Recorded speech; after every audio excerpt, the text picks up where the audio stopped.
Ulam namin ngayong gabi guys. Araw ng Huwebes tayo. Yan.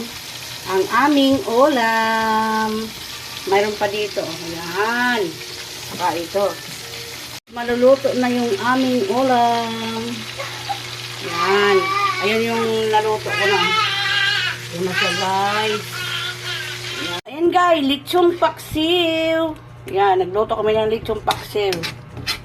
Yung natira naming ulam, ginawa naming lechon paksiw. Yan. Ayan na guys, yung aking paksiw na lechon. Yan. Yummy! Ulam namin guys, ngayon na araw ng Biyernes, June 12, 2025. Ayan yung aming ulam guys. Oh. Ito yung matang bakang na isda guys. Ayan oh. Sariwa pa yung binili ng asawa ko. Yummy ulam. Guys, pasukan na naman guys. Maaga tayo magluto. Iprito ko muna itong tokwa. Topo ba? Topo. Ang dami kasi nilibigay sa akin dito. Nag-order na yung asawa ko nito. Kaya 4 na piraso. Lagyan ko ng biniling yan guys. Iprito ko muna kasi pag hindi ko pinilito ito, hindi kakainin ng mga anak ko. Kailangan nakaprito siya. Pag puti yan, hindi nakakainin yan. Itaga sana ito na ganito lang.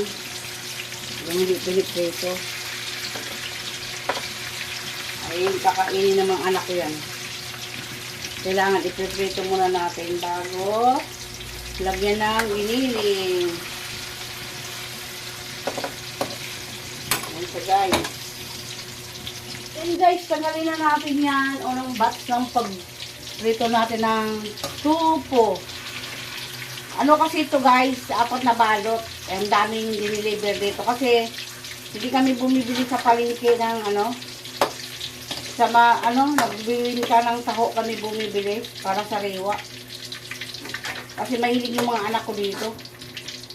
Ganitong tupo. Ayan, iprito natin yung pangalawang batch. Lagyan ko ng giniling yan guys. Ganyan. Nag-order kasi yung asawa ko nito guys. 3 balot lang daw in-order niya. I-deliver dito 4 na balot. Ang dami. Hindi mo naman kasi pulitan yan kasi suki na namin yun. Sariwa kasi itong topo na ito. Hindi sa pareha sa palengke na matigas. Ito yung malambot talaga ito. Kaya galing madurog. Guys. Ayan guys, tanggalin na natin. Para luto na natin ng maaga. Ito na yung pangalawang batch. Luto na yan guys. Kasi lulutuin natin ulit yan. Yung nilutuan yan guys, ibigyan ko na igisa yung sibuyas saka bawang. Hindi na ako maglalagay ng kamatis. Sibuyas saka bawang lang. Ayan, luto na. Ayan, bawang sibuyas. Lagay natin yung giniling guys. Ayan. Masarap yan guys. Lagay nyo ng tomato sauce.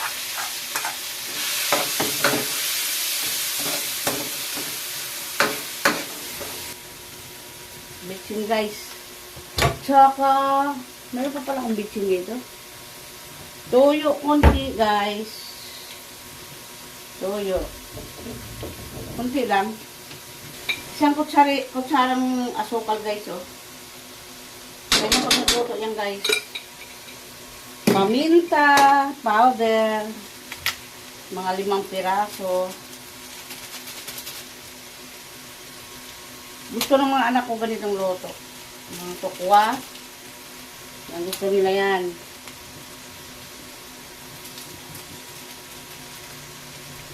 Si Buncho dati yan, hindi yan kumakain. Ngayon kumakain na yan.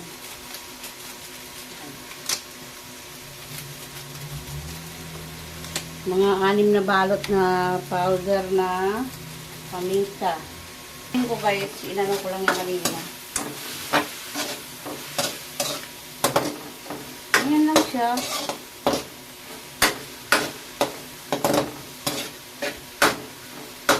Pinapaluan na ng asawa ko. Nanamnam siya kasi ako ng uniform ni Bonso. Kaya asawa ko nagbugas niyan. Lagyan natin ng tomato sauce yan guys. Ayan. Iubos na natin yan kasi maliit na tomato sauce lang yan. Ganyan na magluto guys. Simple lang. Tomato sauce. Tapos, konting tubig, guys. Dito na natin, ano siya, nilagyan ng paminta. Yan. Pakuluin muna natin yan bago ilagay itong topo. Yan. Iba nito, ano na hindi piniprito. Pero sa akin kasi, ayaw ng mga bata na pakainin na puti. Gusto nila na priprito yung ganito. Ay, ilaglag natin yan guys. Ayan o. Diba? Red. Ayan o. Bell pepper. Yan, lagyan natin yan guys. Para, ano. Tapos itong, ayan o. Daw ng sibuyas. Lagyan na natin yan. Para, masarap. Kasi kumukulo na siya eh. Dali lang naman yan kasi, yung giniling na ano ko na yan kanina. Pakuluan. Kakainin na nila yan guys. Basta ganyan. Ayan lang yung ulam namin sa tinapa. Yung bumili kasi ako ng tinapa kahapon. 3 balot. Ay wala yung asawa ko. Nagbantay siya sa akin niya. Para malapot siya guys, pwede nyo lagyan ng harina to. Kaso lang ako hindi ko nalalagyan kasi baka pagdating ni Aki mamaya, wala ng sabaw. So, ilagay natin itong dahon ng sibuyas. Kunting ano lang yan guys, luto na yan. Kasi luto na rin yan. Mabilis lang yan. Simpleng luto lang talaga yan. Ayan guys, giniling with tofu. Ayan. Lagyan nyo lang ng tomato sauce. Red pepper at saka dahon ng sibuyas, giniling. Ayan. Araw ng ano ngayon guys, Martes. Ayan, naglaga na naman ako para sa aming ulam. Kaya may pasok si panganay. Araw-araw na yung may pasok yung aking anak. Ano, grade 11. Guys, luto ng aking sinabawan na ano, ayan.